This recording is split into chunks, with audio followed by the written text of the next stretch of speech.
Assalamualaikum warahmatullahi wabarakatuh. Hello everyone.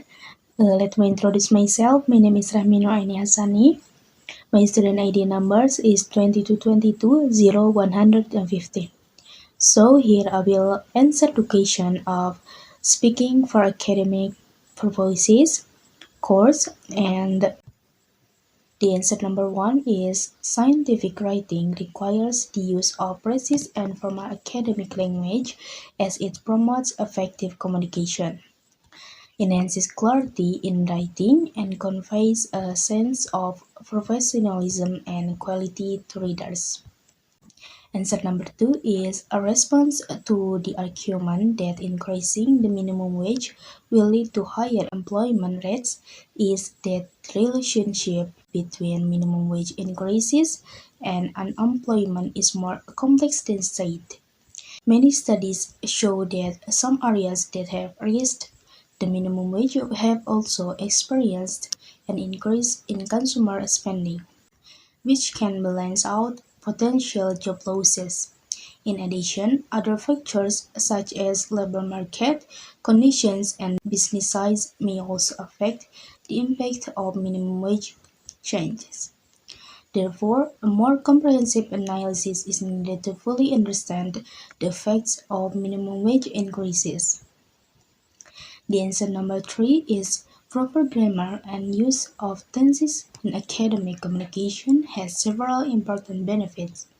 Firstly, clarity and precision in communication will ensure complex ideas are well understood.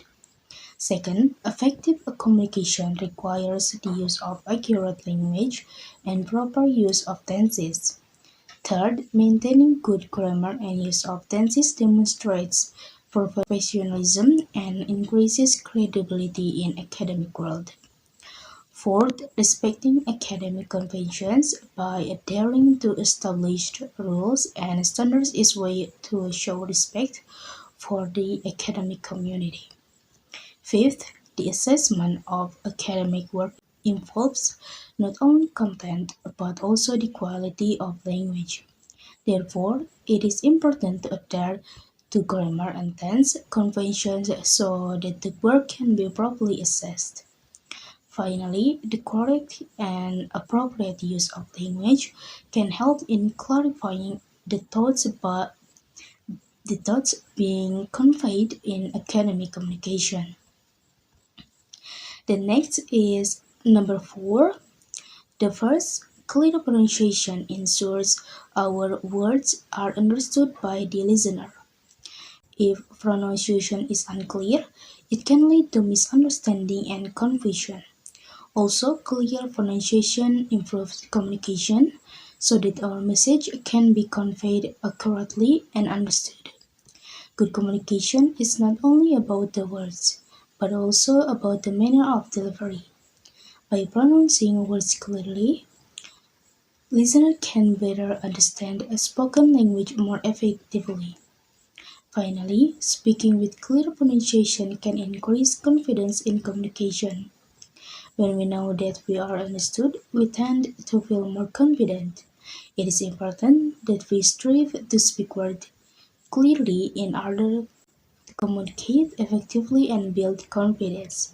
Next, the answer of number five is to improve clear pronunciation. There are a few things I do. First, practicing the pronunciation of difficult words and sounds. For example, using language learning apps such as Google or DeepL.com. Next, I pay attention to articulating my voice clearly. The answer number six is when presenting, I usually use pauses in an effective presentation by speaking at a pace that is not too rushed and not too slow, so that the audience understand what I'm explaining. Then I practice presenting several times so that I get used to it and I can identify the right time to use pauses.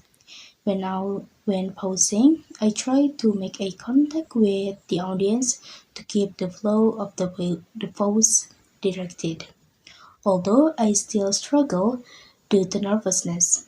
And last, during the pause, I take a deep breath to relax and recharge my energy. The answer number 7 is first, transitions help the audience to follow the ideas and flow of the argument better. With transitions, communication will be more coherent and easier to understand. This allows the audience to focus on the most important information. Furthermore, good transition can also engage the audience by attracting their interest and maintaining attention. Proper use of translations also demonstrates professionalism in an academic setting. Providing clear translations also show respect for the audience time and understanding, as well as demonstrating critical thinking skills and the ability to lead the audience through complex concepts or arguments.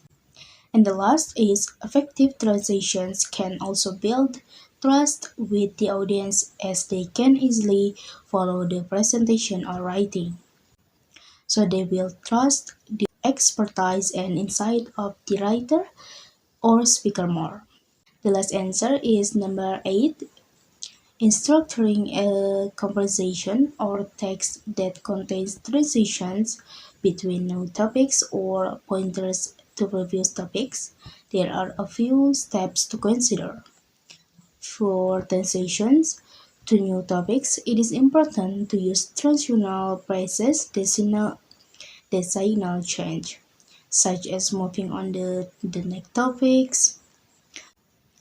The last answer is number 8. In structuring a conversation or text that contains transitions between new topics or pointers to previous topics, there are a few steps to consider. For transitions to new topics, it is important to use transitional phrases that signal change, such as moving on the next topic or now let's discuss. Also, summarize the previous topic and provide adequate context for the new topic. The use of headings or bullet points can also help to clearly separate different topics. Meanwhile, for referrals to previous topics, use traditional phrases back to the previous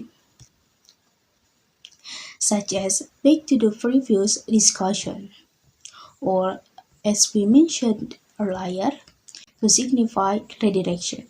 Summarize the previous discussion and provide enough context to facilitate understanding. The use of headings or bullet points can also clearly separate different discussions. So that's all for me. I apologize if there are any mistaken in my word. So thank you for your attention. Wassalamualaikum warahmatullahi wabarakatuh.